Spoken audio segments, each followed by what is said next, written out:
So this week, we heard Pope Francis give his judgment concerning the administration of the Latin Mass by bishops throughout the church. And one of the arguments from those who criticize and oppose the Pope is that this decision and action taken by Pope Francis is divisive. They've actually accused Pope Francis of dividing the church. So let's just think about this for a minute and think about this argument that Pope Francis, by subjecting all Latin masses to the authority of bishops, and also that bishops are subject to the judgment of the Vatican on these issues, that this is dividing the church. This is how ridiculous this argument is. So let's just say, here's Pope Francis, and he's up here, and we'll give him his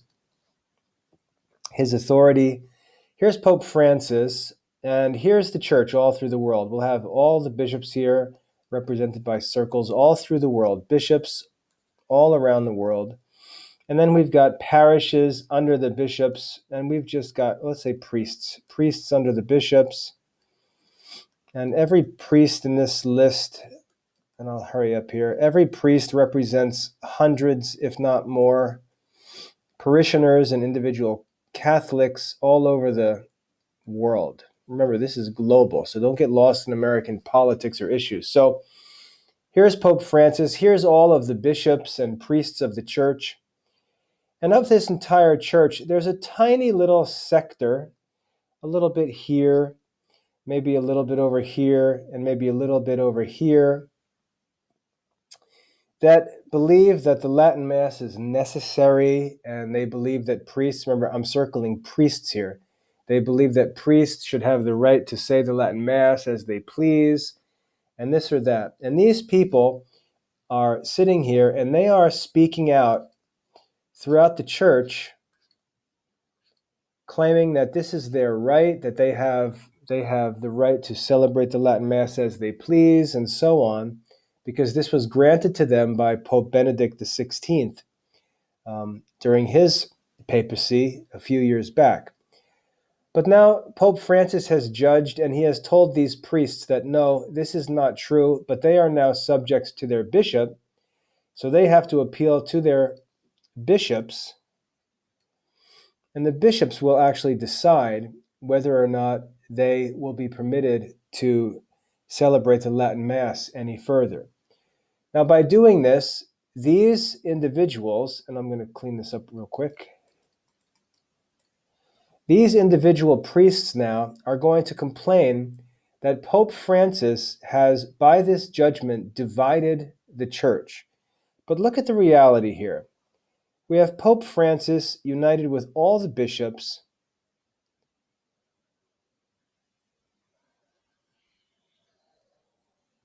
in the real universal Catholic Church, and he has judged against the will of these individuals, and these represent small groups of Catholics that are the ones clamoring for the Latin Mass. Note that he didn't say that the Latin Mass is prohibited. He didn't say anything like that. He said that the individual priests who celebrate the Latin Mass need to request permission afresh from their bishops, and that these bishops are also accountable to the Vatican to grant this permission to these individual priests. All it really is an opportunity for the bishops and for the Pope to revisit the issue of whether these priests are considered worthy of being given the privilege of continuing to offer the Latin Mass under the authority of their bishop. So this is not a division of the church. This is simply a reining in of these individual priests who believe that somehow the Latin liturgy is a right of theirs that goes beyond their obligation to be obedient to their bishop or to the Pope himself. And that's all the Pope has done. This idea that the Pope has divided the church when almost no one in the church throughout the world is really interested in the Latin Mass. This idea that the Pope has divided the Catholic community is just part of this misinformation program, because what these priests imagine, these priests imagine that they represent large portions of the church. They imagine that those demanding the Latin Mass are these large portions of Catholics through the world, and that the Pope's decision has basically put all of these massive groups of Catholics in the doghouse, as it were, and thus the church has been divided. Some have even said he's quote unquote pissed off half of the members of the church, and this is just part of this insane exaggeration of the influence of the Latin Mass. As I said, the numbers are staggeringly small. I shared this earlier this week. Statistics suggest that, and I'm just rounding off these numbers, that there are approximately 400,000 priests in the world. Of these 400,000 priests, 300, I think it's 330 actually, are FSSP priests, and I think it's closer to 700 are SSPX priests. And I'm not going to get into the controversies around SSPX, but just look at these numbers. Out of 400,000 priests in the world, 300 are in the fraternity of St. Peter, and 700, I think the number is 680, are in the Society of St. Pius X. 300 out of 400,000 is 0%. And 700 out of 400,000 is also 0%. I think it's actually 0.17%. So these are the numbers that we should be looking at. When Pope Francis is accused of dividing the church, we should look at these numbers and realize how relatively small this interest in the Latin Mass is throughout the universal church, and how exaggerated this controversy is when Pope Francis simply exercises his right as the supreme ruler of the Catholic Church and heir of the seat of St. Peter. So let's just ignore this attempt to argue that Pope Francis is a cause of division. The causes of division are these individuals who represent very, very small numbers of Catholics, globally speaking, and simply inflate the idea that what they're interested in is shared by large numbers of Catholics throughout the world. As I said, these numbers represent the degree of interest in the Latin Mass among the global Catholic, and these are global numbers. 300 priests in the world, 700 priests in the world, out of over 400,000 Catholic priests. So this is a realistic picture of what this quote-unquote controversy looks like. It's actually no controversy at all. And this attempt to present Pope Francis as a cause of division, as absurd as the idea is that the Pope is the source of division in the church over which he rules as supreme authority. The magisterium rests with the Pope and the bishops who are in communion with him. So this idea that the Pope could be the source of division is just laughably absurd.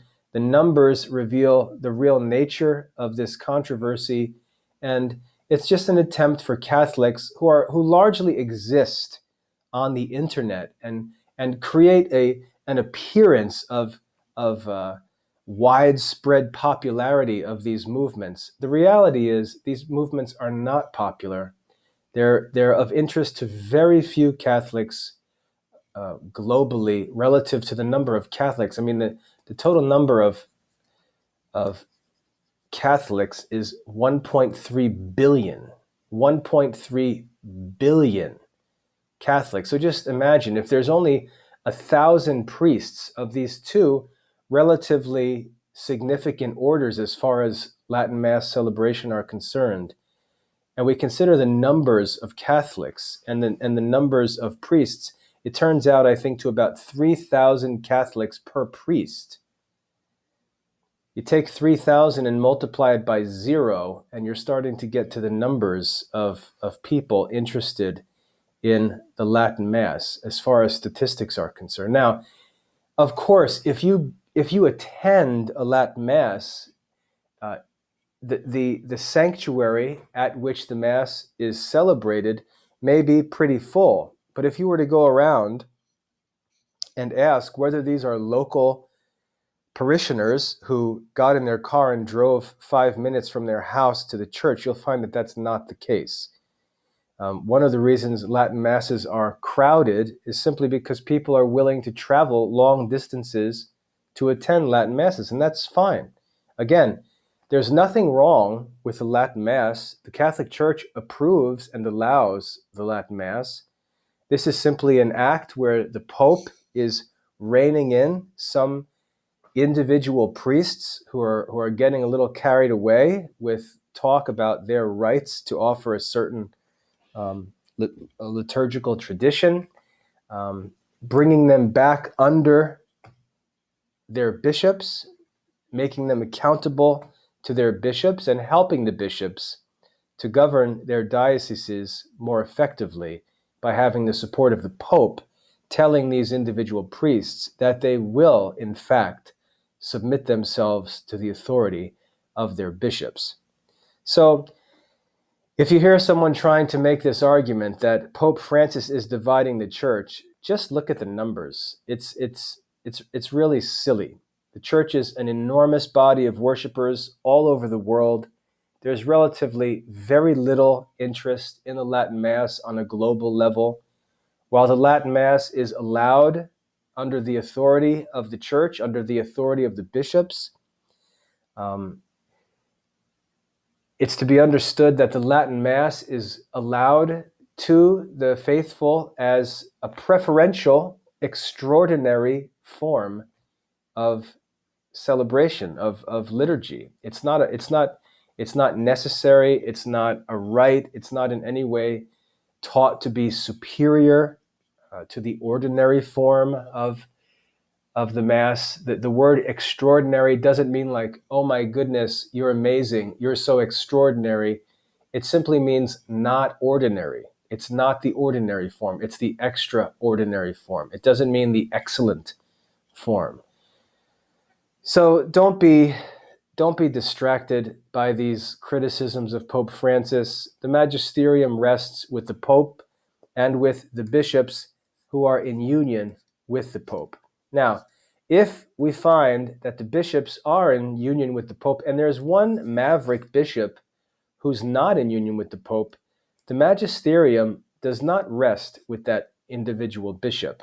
The magisterium rests with the Pope and with those bishops in union with the Pope. Ultimately, it's the Pope with whom the magisterium rests, and therefore it's impossible for a pope to be the cause of division in the church, just as it's impossible for a pope to be guilty of heresy, as many like to suggest. So don't be discouraged by this argument that the Pope is a cause of division.